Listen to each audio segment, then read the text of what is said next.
Okay. Hi, Megan. This is interview. Okay. First question. How old are you? I'm 18. 18. Okay. What is your current strand and grade level? Current strand is ABM and I'm in grade 11. Okay. Next category tayo. Characteristic of a role model. Okay. First question. How many role models do you currently have? One. Okay. What are the main reasons you search for a role model in the first place? I don't actually search for a role model. It just happens na may nagiging role model ako in life. Okay. Sige. Next question. How did they become your role model? What traits do you usually consider before calling them a role model? Um, how did they become my role model? I think yung values niya and achievements in life, which is yung traits na rin niya na kino-consider ko bago ko sabihing role model ko siya. Okay. Sige. Does your role model have the same gender as you? Is there any importance to this for you?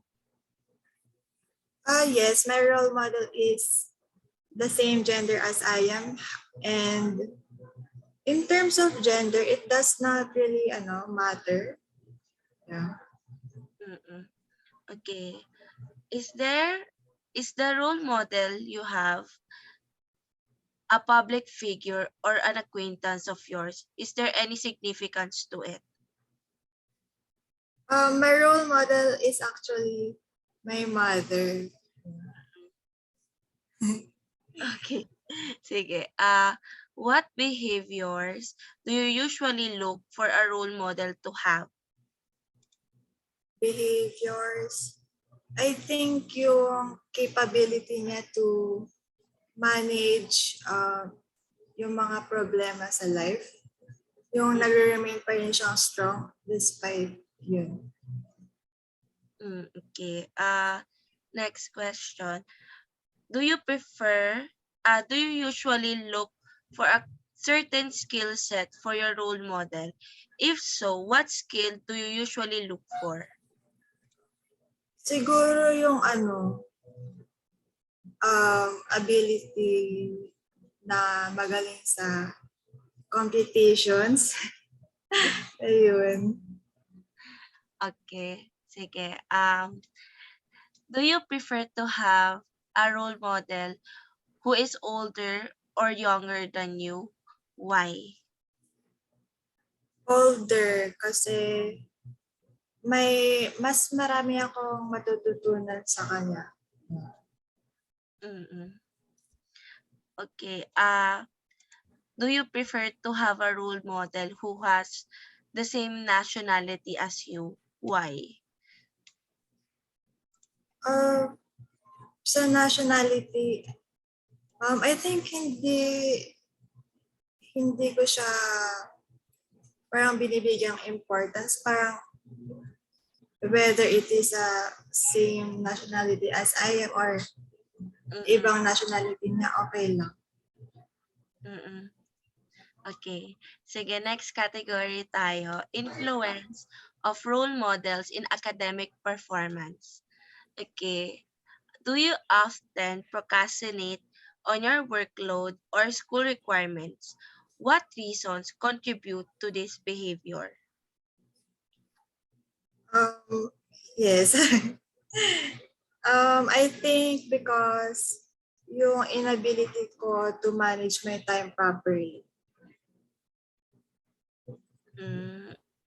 Okay, sige. Are there any factors that contribute to your procrastinations? If there, what are they? And what is the reasons why this happens? Siguro yung time management ko lang talaga kasi I tend to be distracted to games, ganyan. Okay.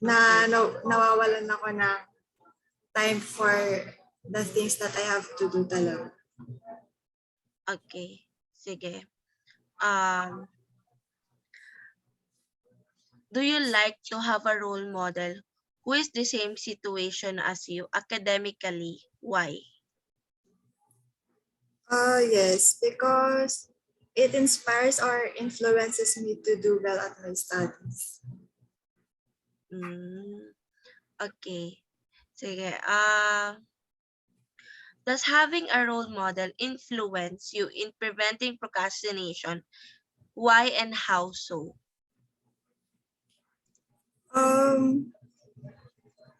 I think hindi kasi parang choice ko pa din kung gagawin ko yung pagmamanage ko ng time, ganun. Pero may part din siya na na-influence ako na kailangan kong gawin yung mga kailangan kong gawin para ma-achieve ko rin yung mga achievements nila in life. Okay. Sige. What do you feel whenever you see your role models' academic accomplishments? Or what do you feel? Why? It makes me feel happy in a way na nai-inspire din ako na ma-achieve din yung mga na-achieve nila. Okay. How do your role models help you overcome challenges in your study? Yung mother ko kasi siya, accountant. So when I have trouble in my studies, I just ask for her assistance or explanation on how to do this and that, especially sa subject natin na accounting. Kaya pala, ang galing mo sa math. Okay. Sige. When you get into a disagreement with your role model, what do you usually do? Does being in a disagreement with them influence your academic performance? When I got into a disagreement with my role model, I just go approach her and try to make things okay again. And does it influence me in my academic performance? I think it does not influence my academic performance. Okay. Do you change your role model when they no longer aligns with your interest in your academic performance? Not necessarily kasi I still admire her for the values that she has even though hindi na-align yung interest in terms of academic performance. Okay. Sige, last category tayo. Advantage and disadvantage of having a role model figure. Do you think that you have experienced or are currently experiencing any troubles with having a role model? Wala naman. Okay. Do you usually get peer pressured by your role model? If so, why? Hindi din. Okay. When interacting with your role model, is the amount of time you spend with them considered a bad thing or a good thing? What do you usually talk about to them? When I interact with her, I think it's a good thing because we kind of strengthen or develop our bond or closeness.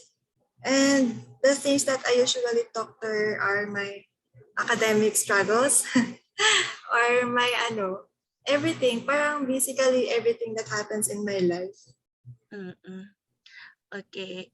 Are there any bad habits you see in your role models? How do you think these have influenced you? No, I don't think I have seen any bad habits. Mm, okay. Did it ever happen to you when a role model of yours has a different perspective on a certain ideal, be it morally, politically, and such? What did you feel about it? Yes, I kind of felt confused as to what made them think like that. Pero I take into consideration their different perspectives. Okay. Is their perspective troubled you or even question your decision on why do you see them as a model in the first place? No, it did not question me. Okay, last question. Overall, do you think having a role model figure is a good idea, especially if your morals are unaligned to each other? I think having a role model figure is a good idea. Pero kung unaligned yung morals, I think hindi. Okay. Sige, thank you, Megan.